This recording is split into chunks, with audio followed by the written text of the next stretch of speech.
សួស្តីអ្នកទាំងអស់គ្នានៅក្នុងមេរៀននេះខ្ញុំនឹងណែនាំអ្នកទាំងអស់គ្នាឲ្យស្គាល់នៅឈ្មោះ port interface នៃឧបករណ៍ Cisco router តើនេះឡើយនឹងបាទជាធម្មតាឧបករណ៍ Cisco router គឺមាន model ផ្សេងគ្នាហើយ model នីមួយៗនៃឧបករណ៍ Cisco router គឺភ្ជាប់មកជាមួយនៅ port interface សួរថាតើ port interface នៃឧបករណ៍ Cisco router ប្រើសម្រាប់ធ្វើអ្វីចម្លើយ port interface នៃឧបករណ៍ Cisco router ប្រើសម្រាប់តភ្ជាប់ទៅកាន់ឧបករណ៍ switch និងតភ្ជាប់ទៅកាន់ឧបករណ៍ Cisco router ដទៃទៀតតនេះកន្លែងហ្នឹងបាទសូមមើលរូបទាំងអស់គ្នាអូខេខាងលើនេះគឺជារូបភាពនៃឧបករណ៍ Cisco switch បាទខាងទី1និងទី2នេះចំណែកទី3និងទី4នេះគឺជាឧបករណ៍នៃ Cisco router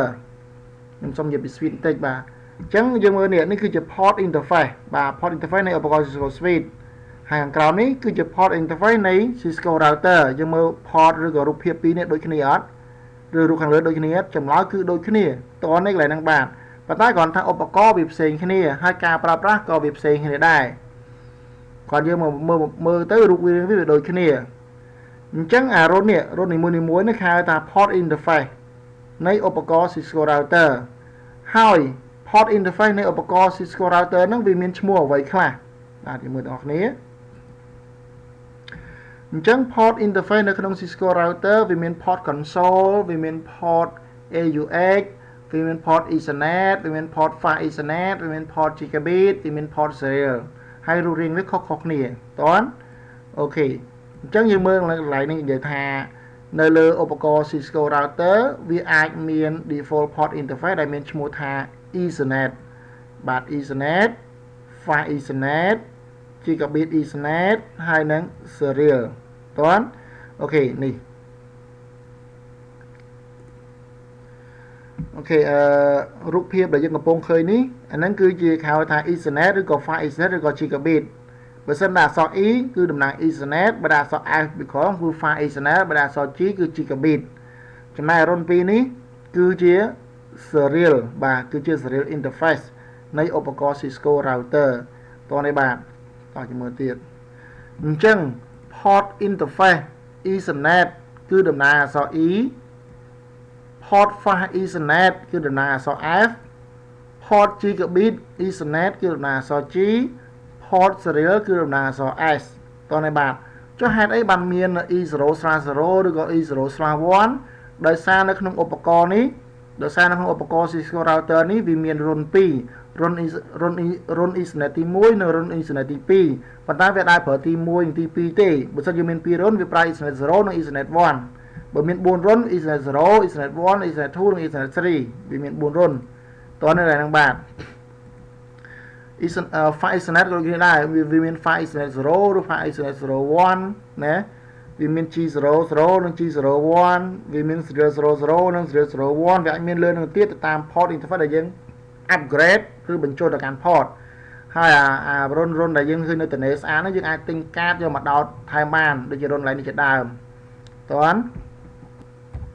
អូខេអញ្ចឹងតើតងឡើងនេះខ្ញុំនិយាយពេលក្រោយទៀតណាតើតងចំណុចសំខាន់នៃ port នីមួយៗយើងចូលទៅកាន់មេរៀនមួយយើងទៀត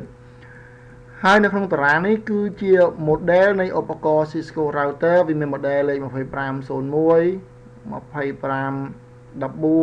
1721 1760កូដវាមានច្រើនទៅទៀតតោះនេះឡើយហ្នឹងបាទ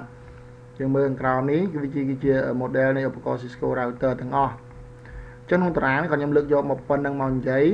វាអាចមានច្រើនជាងនឹងទៀតណាបាទឥឡូវខ្ញុំសូមបង្ហាញឲ្យបន្តិចឲ្យមើលខ្ញុំលើកយក model Cisco router លេខ2501មកនិយាយអញ្ចឹង2501ហ្នឹងគឺវាមានគេដាក់ on board គឺវាមានស្រាប់ហើយណានៅត្រង់កន្លែងគេដាក់ slot ឬក៏ port type វាមានប្រភេទជា Ethernet ហើយនិង Serial អញ្ចឹងមានន័យថាឧបករណ៍ Cisco router model 2501នេះវាមាន port interface ដែលមានឈ្មោះថា Ethernet 1និង port Serial 1យល់ទេបាទអញ្ចឹងខាងនេះទៀតគេដាក់ថាអញ្ចឹងនៅកន្លែងហ្នឹងវាមានគេដាក់ថា Ethernet 0 Ethernet 0 ឬតំណាង E0 គឺមានន័យថា model 2501ហ្នឹងគឺមាន port Ethernet មានតែរុន1ទេ default វាមានរុនតែ1ទេតើនៅហ្នឹងបាទចំណែកឯ Serial បាទ port interface Serial នៃឧបករណ៍ Cisco router model 2501នេះ វាមាន2 serial វាមាន serial 0ហើយនិង serial 1បាទវាមាន2រុនតោះណាចំណាយ model ផ្សេងៗវាមានតាមរូបហ្នឹងអញ្ចឹងនៅពេលដែលអ្នកទាំងអស់គ្នាកំពុងតែមើលវីដេអូអ្នកទាំងអស់គ្នាអាច scope ហើយមើល default port របស់វាបានឬមួយអ្នកទាំងអស់គ្នាអាចចូលទៅកាន់ website របស់ cisco.com ឬមួយចូលទៅកាន់ Google ដើម្បី search នៅ port interface model ដែលអ្នកទាំងអស់គ្នាចង់យកមកប្រើប្រាស់នៅក្នុង diagram network តោះនេះបាទយើងមើលនេះ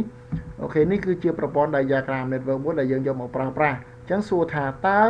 នៅពេលដែលយើងចង់យកឧបករណ៍ Cisco router មកប្រើប្រាស់វា model ឈ្មោះអ្វី model មួយណា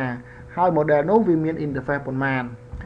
អញ្ចឹងបើសិនជា model នោះវាអត់មាន interface គ្រប់គ្រាន់ទេយើងអាចទិញកាតដោតថែមបានតនេះកន្លែងហ្នឹងបានអូខេអញ្ចឹងនៅក្នុងវីដេអូនេះគ្រាន់តែខ្ញុំបង្ហាញពី interface ទេអញ្ចឹងវីដេអូក្រោយខ្ញុំនឹងបង្ហាញពីរបៀបក្នុងការតភ្ជាប់ interface និងបង្ហាញពីរបៀបក្នុងការកំណត់ IP address ឲ្យ port interface នៃឧបករណ៍ Cisco router